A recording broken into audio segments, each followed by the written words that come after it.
co się dzieje. 15 minut po godzinie 4, a w studiu są nasi goście Red Horizon Studio, utwórcowie filmu Wieści. Ja ci pokazywał prawie ta płestacja z Kasiepści demonologię. Możecie je obejrzeć na naszym radiowym fanpage'u, tam je powrócę do ich YouTube'a, a tymczasem chcemy te reperzynka posłuchać. Na początku rodzice chcieli go pochować tutaj na cmentarzu, ale babcia upierała się, żeby zrobić mu skromny pogrzeb na tej polanie. Jak się ktoś urodzi w czepku, wstaje z grobu i zabija bliskich. Czekaj. Co ty mi teraz mówisz? To jest poważna sprawa. Umarł mi dziadek, teraz wujek, a ty sobie widzę, że jakieś jaja z tego robisz. No i tak smročno wchodzą w tatyma. Są z nami Zuza Aranowska, charakteryzacja, i Dorian Zyper, aktor i scenarzysta tej produkcji. Witam serdecznie. Dzień dobry. Cześć.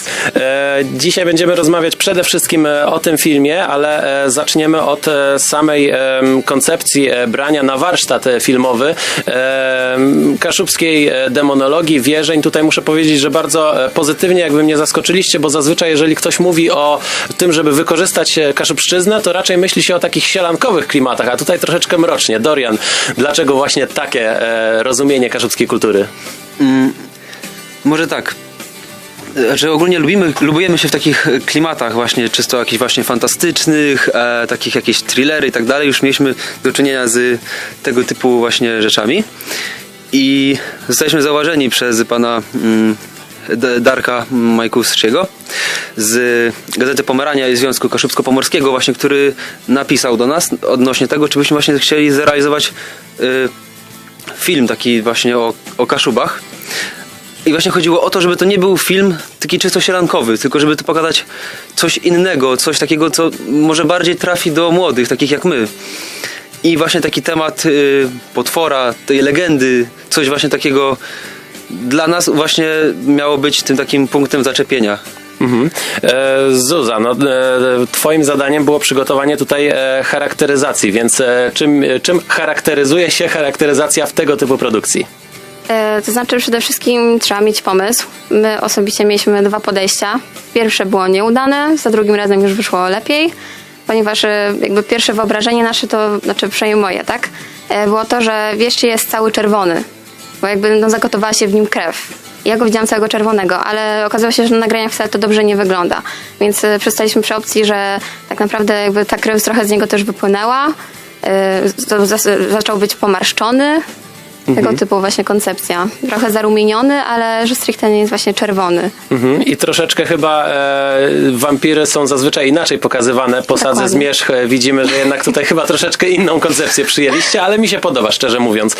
Jeszcze już tutaj troszeczkę mówiliśmy o właśnie Dariuszu Majkowskim, który jest również współorganizatorem konkursu kaszubskich filmów amatorskich, więc wy już macie taki film za sobą, kaszubski. Jakie rady, w jaki sposób szukać tematów, w jaki sposób je pokazywać, jeżeli chodzi o innych, którzy chcieliby stanąć w szranki? Myślę, że najlepszą opcją jest po prostu porozmawianie z kimś właśnie z rejonu Kaszub, a najlepiej z osobą starszą właśnie, która zna takie historie, zna legendy, jest w stanie się nimi podzielić. W internecie jest to dosyć ciężkie, gdyż jest bardzo duży natłok wiadomości i jak choćby szukaliśmy samych informacji do zainspirowania się, jak to zrobić scenariusz z Wieszczim, mieliśmy bardzo dużo nawet sprzecznych właśnie takich informacji, więc to jest takie źródło, trzeba uważać, żeby się na tym nie naciąć. Książki też są dobre, można do biblioteki pójść, poszukać czegoś, ale uważam, że właśnie ludzie są najlepszą formą do zbierania informacji na ten temat. I chyba też najbardziej inspirujący, jeżeli chodzi o właśnie szukanie takich tematów.